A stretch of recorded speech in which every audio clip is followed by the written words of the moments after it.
ओम श्री गुरुवे नमः। गुरुर्ब्रह्मा गुरुर्विष्णु गुरुर्देवो महेश्वरः।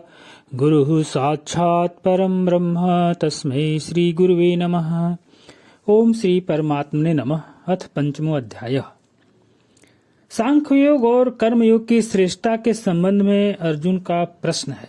अर्जुन कह रहे हैं कि हे कृष्ण, आप कर्मों के संन्यास की और फिर कर्मयोग की प्रशंसा करते हैं, इसलिए इन दोनों में से जो एक मेरे लिए भली भांति निश्चित कल्याणकारक साधन हो उसको कहिए। तो भगवान हमारे स्वामी अखंडानंद जी महाराज कह रहे हैं, श्री कृष्ण का जन्म स्थान क्या है? ब्रह्मवीत का हृदय ही श्री कृष्ण का जन्म स्थान है। उसी में वासुदेव है, उसी में देवकी है, उसी में नंद है, उसी में यशोदा मैया है, और उसी में सर्व है और उसी में सर्वज्ञ है। यदि किसी की अज्ञान सत्ता स्वीकार करोगे तो अपने अज्ञान आश्रितों को मानना पड़ेगा। जो अज्ञात सत्ता को स्वीकार करेगा उससे हम अज्ञानी है, यह स्वीकार करने के लिए बाध्य होना पड़ेगा, चाहे ईश्वर हो चाहे जगत हो। अज्ञात सत्ता की स्वीकृति अपने या अज्ञानित्व की स्वीकृति है, यानी अपने अज्ञान की स्वीकृति है। ये जो गीता जी है स्वयं प्रकाश ही है। ब्रह्म विद्या का ही एक नाम गीता है। उपनिषत्सु योग शास्त्रे, यह न महाभारत में है और न किसी प्राचीन प्रमाणिक पाठ में ही है। यह तो साक्षात ब्रह्म विद्या ही है। किसी भी आचार्य ने इन पंक्तियों की व्याख्या ही नहीं की है।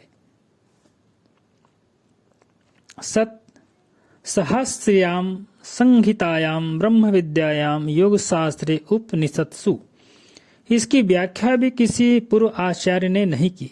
अर्जुन भगवान श्री कृष्ण का परम मित्र था, इसलिए वह उनसे खुले दिल से बात करता था। उसकी मन स्थिति थी कि अरे बाबा, दिल में बात आ गई तो अपने मित्र से क्या कपट, अस्पष्टम बोल देना ही ठीक है। अर्जुन के हृदय में श्री कृष्ण के प्रति इतना प्यार है कि उसने उनके नाम के आगे न श्री लगाया, न श्रीमान लगाया, न पूज्य पाद लगाया और न जगत गुरु लगाया। जबकि लोग लंबे से लंबे विशिष्ट नाम का उच्चारण करते हैं, अर्जुन ने तो कोई विशेषण न लगाकर केवल कृष्ण कहकर संबोधित किया। देखो, कृष्ण का अर्थ आकर्षण भी होता है, कृष्ण का अर्थ नित्य सत्ता भी होता है, और कृष्ण का अर्थ चुंबक भी होता है, कृष्ण का अर्थ काला भी होता है, और कृष्ण का अर्थ किसान तो है ही है।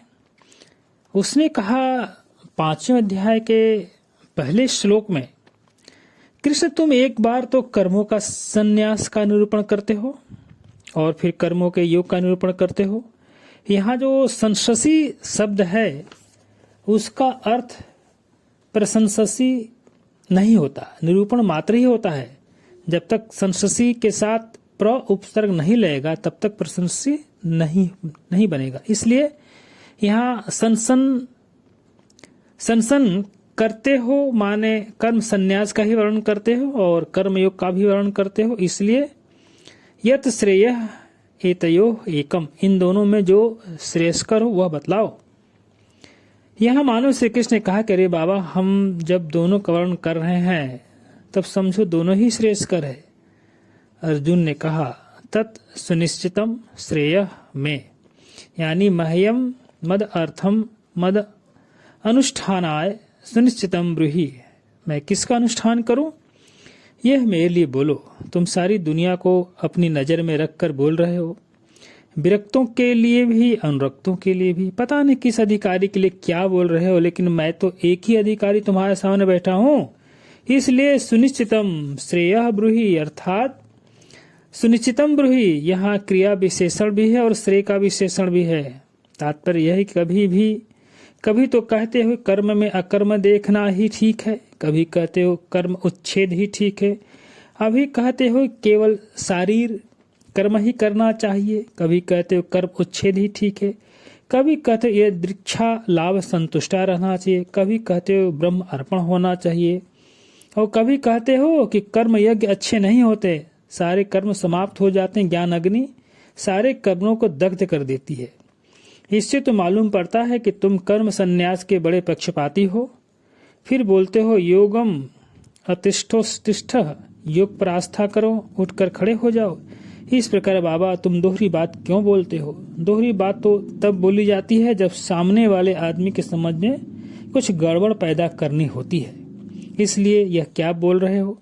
मैं हूं तुम्हारे सामने, जरा मेरी ओर देखकर बोलो और केवल मेरे लिए बोलो। अब कहते हैं श्री भगवान वाच, माने भगवान बोलने का अच्छा अर्जुन तुम्हारे लिए ही बोलते हैं। यह ठीक है कि यहाँ कर्म त्याग, कर्म संन्यास और कर्म अनुष्ठान इन दोनों में दुविधा है। पहले बुद्धि और घोर कर्म में दुविधा थी। कर्म संन्यास और कर्मयोग दोनों वाह्य अनुष्ठेय है। भगवान ने कहा कि भाई प्राप्तव्य है निःश्रेयस। निःश्रेयस क्या है? जिसमें निरुत्तर निर्तिशय श्रेय से और जिसके बाद कोई श्रेय बाकी न रह जाए, वह है निःश्रेयस। निर्तिशय माने जिससे बड़ा कोई न हो, निरुत्तर माने जिसके बाद कोई न हो। वही श्रेयस मुझको बतलाओ, वही श्रेय मुझे बतलाओ। भगवान का देखो कर्म तो दोनों निःश्रेय का ही है। अब भगवान दूसरे श्लोक में खन्नानंद जी की स्वामी की व्याख्या अब कल पढ़ेंगे। ओम श्री गुरुवे नमः। ओम शांति ही शांति।